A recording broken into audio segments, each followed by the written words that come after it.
मीरपुर नाम के शहर में तेजस अपनी पत्नी नीरू के साथ रहता था। पति पत्नी दोनों ही नौकरी करते थे।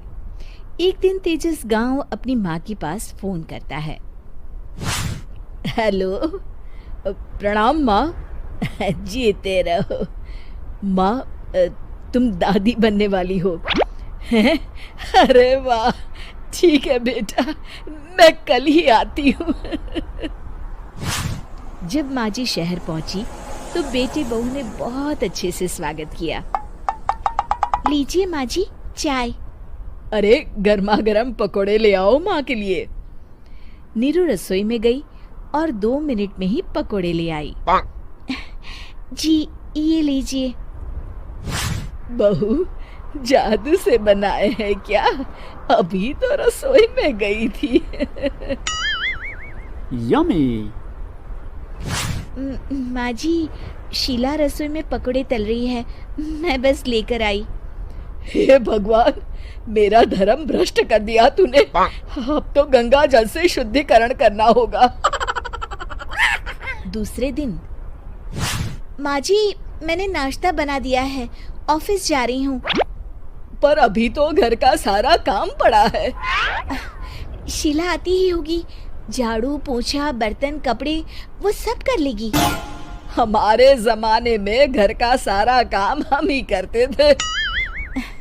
जी माँ जी, आप बहुत होशियार हैं, मैं घर ऑफिस दोनों नहीं संभाल पाती।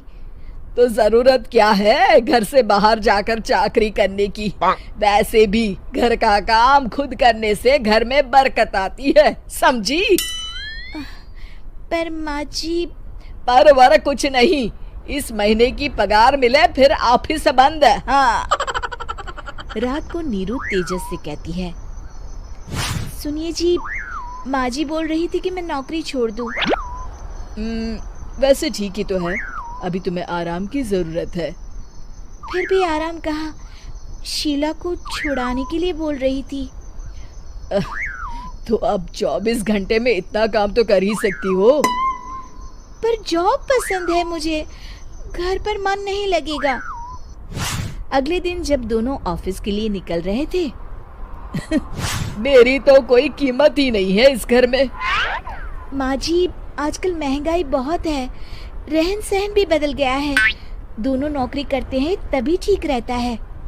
अच्छा, तू कहना क्या चाहती है? मेरा बेटा तुझे बिठा के खिला नहीं सकता?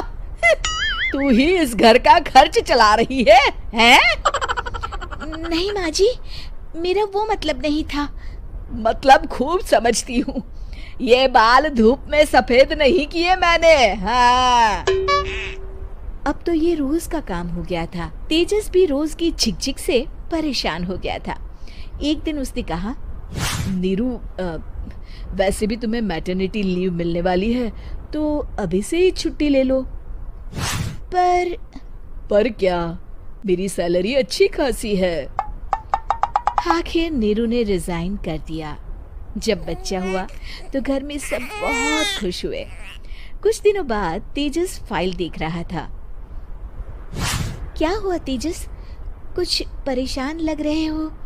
हाँ, वो हमारी जितनी सेविंग्स थी वो तो हॉस्पिटल में और छठी के फंक्शन में खत्म हो गई है नीरू। और अभी वैसे मंदी चल रही है तो मैं बोल रही थी कल मुन्ना को हेपेटाइटिस का टीका लगवाना है। नीरू, क्या पोस्टपोन नहीं कर सकते? नहीं जी, बिल्कुल नहीं। अब तेजस को समझ में आ रहा था कि उससे गलती हुई है।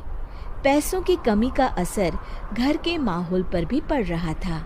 अगले दिन, बेटा मेरा चश्मा और ये दवाइयाँ ले आना, पर्चा देते हुए माँ जी ने कहा। जी। तेजस, मुन्ना के लिए दूध का डिब्बा और डायपर भी ले आना, और ये किराने के सामान की लिस्ट है, इसे भी लाना है। तेजस गुस्से में लिस्ट मरोड़कर फेंकता है और चिल्लाता है, पैसे क्या पेड़ पर उगते हैं? ये ले आना, वो ले आना।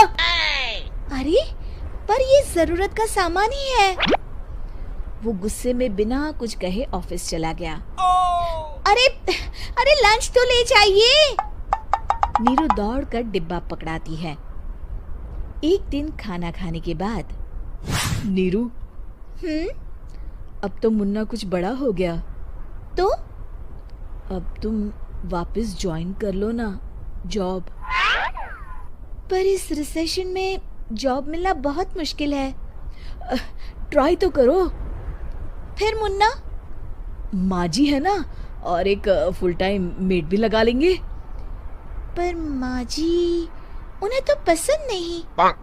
तभी माँ जी वहाँ आ जाती है और प्यार से नीरू के सर पर हाथ फेरते हुए बोलती है, अब मेरी समझ में आ गया बहू, पहले के और अब के समय में अंतर है। तुम काम शुरू करो, मुन्ना की जिम्मेदारी मेरी। मेरी प्यारी माँ जी। ये कहकर नीरू उनके गले लग गई।